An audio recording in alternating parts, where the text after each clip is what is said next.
This is a Hystou F9 which I've picked up off Aliexpress.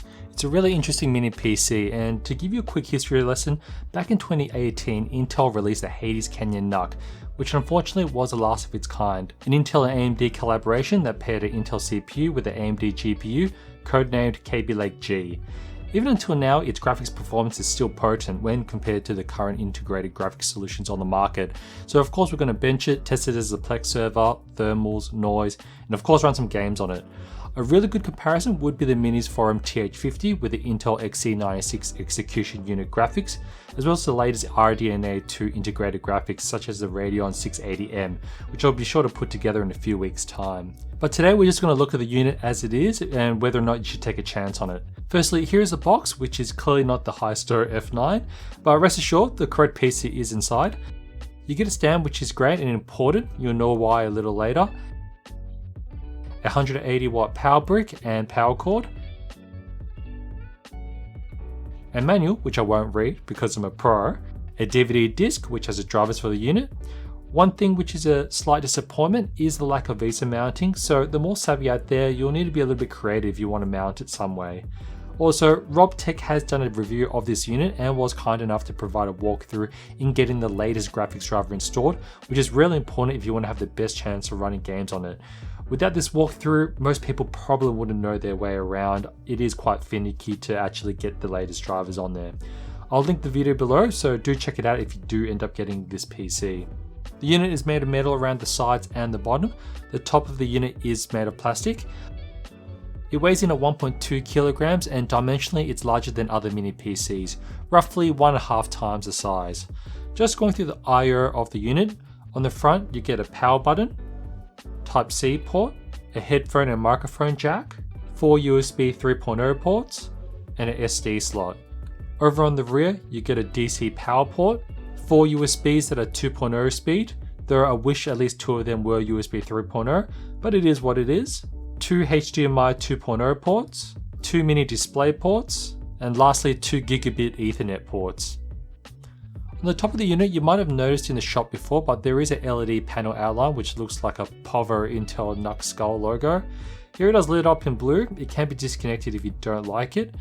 So open up its belly now. I did buy a bare bones unit, so I will need to install my own RAM and hard drive. Not much to see in there. We've got 2 DDR4 SODIMM slots. We've got 3 M.2 slots. The small one is for a Wi-Fi module.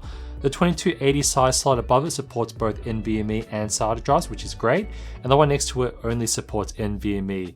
And it goes without saying, they're only Gen 3 speeds.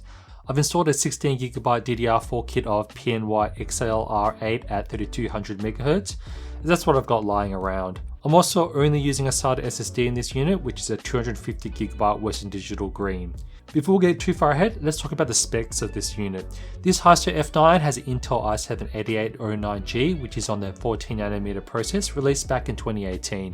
It has 4 cores and 8 threads, 8 MB of cache, base frequency of 3.1 GHz, max turbo of 4.2 GHz, and max packaged TDP of 100 watts. On the graphics side, the CPU is paired with a Radeon RX Vega MGH graphics, which features 4GB of HBM2 memory, so it'd be good to see if that poses any limitations when gaming. We have 16GB of PNY XLR8 RAM as mentioned, but do keep in mind that there is a limit of RAM speed of 2933 MHz, which is interesting considering that the Intel website says 2400 MHz for this chip, and Hystou says it's 2666 MHz. I guess they were all wrong. Alright, enough of that. I've fired up the PC and a fresh copy of Windows 10 installed, as by default the CPU is not compatible with Windows 11.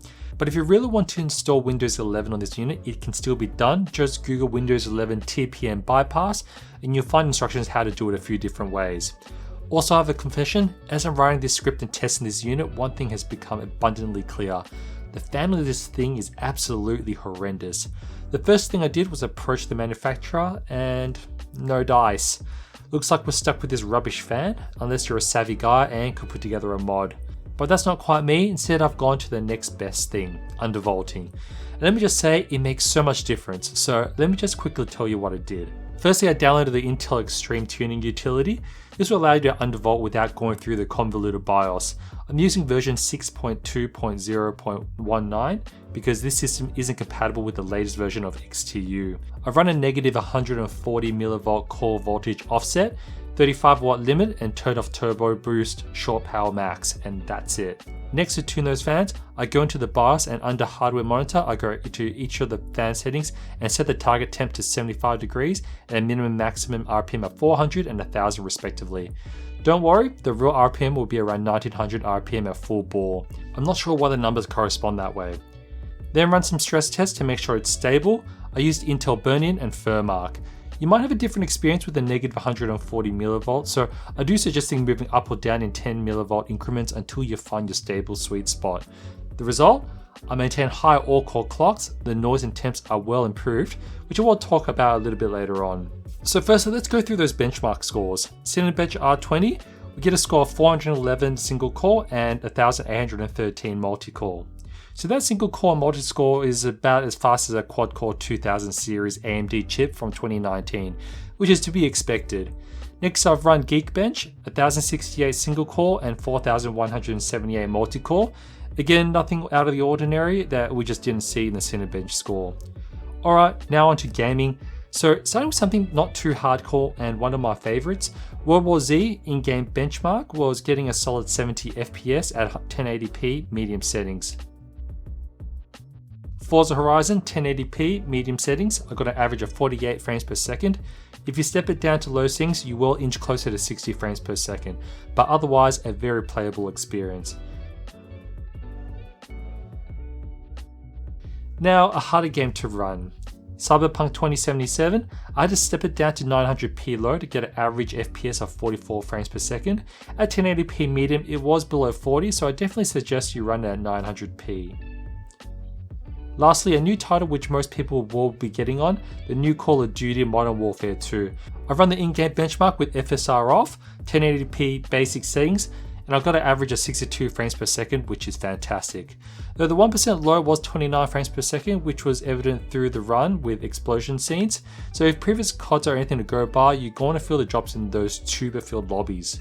Next, let's see what it can do in hardware transcoding via Plex.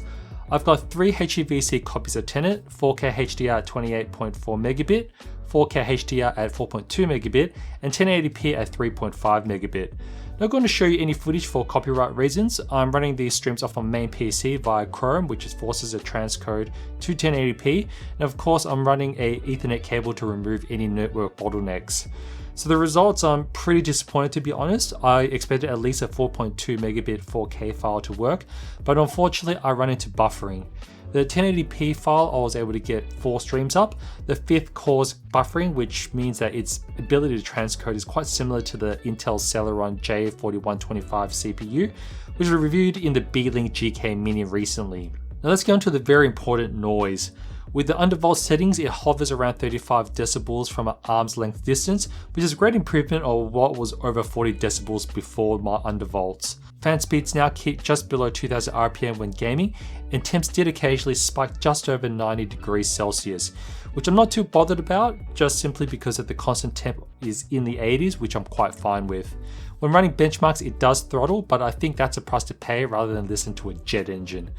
Measuring from the wall, the system idles at around 35 watts, and at full load running Cinebench and Furmark at the same time, we peak at just shy of 200 watts before settling in at 170 watts. Not the most efficient PC, and actually quite similar to what you would expect from a PC with a dedicated graphics card. Okay, so that was a Hystou F9, a very unique mini PC. Would I take a punt on it? Not without an early obsolescence caveat. As mentioned, the PC does need a bit of elbow grease to get into a workable state, not to mention the last graphics driver was December 2021, which makes it uncertain whether or not we'll see any more, given that Intel and AMD aren't teaming up for any projects like this. While some of you might not think that's an issue, Forza Horizon 5 simply would not start with the driver that came in the box, until I updated to the latest Hades Canyon driver using Robtech's workaround. Modern Warfare 2 also throws up a warning every time I start the game, which scares me for later release titles. Perhaps you're only really into the older titles like eSport titles or willing to troubleshoot your way when new releases start bugging out, then sure, this might be for you. It can serve as a 1080p Plex server, but I wouldn't suggest it as a dedicated one, given that its power draw is a bit higher compared to a J4125 Celeron chip, which gets better efficiency transcoding using Intel QuickSync, and handles the same amount of 1080p transcode streams. The barebones Hystou F9 with the i7-8709G, which is the 100 MHz slower version of the 8809G, is going for $374 on Aliexpress. Though at the time of filming, that's during the 11/11 sale. I purchased mine for $415, and there isn't much else on the market from a mini PC standpoint that performs at this level for games. You're mostly competing with other 5000 series Ryzens with the last gen Vega 8 or Intel based PCs with the Intel XT graphics. I'll be doing a comparison with the Minis 4 and TH50, and I've also got a unit with a Ryzen 6900HX, so make sure you subscribe so you don't miss it, and of course like the video if you found some value in it. Thank you again for watching, and I'll see you in the next one. Bye bye.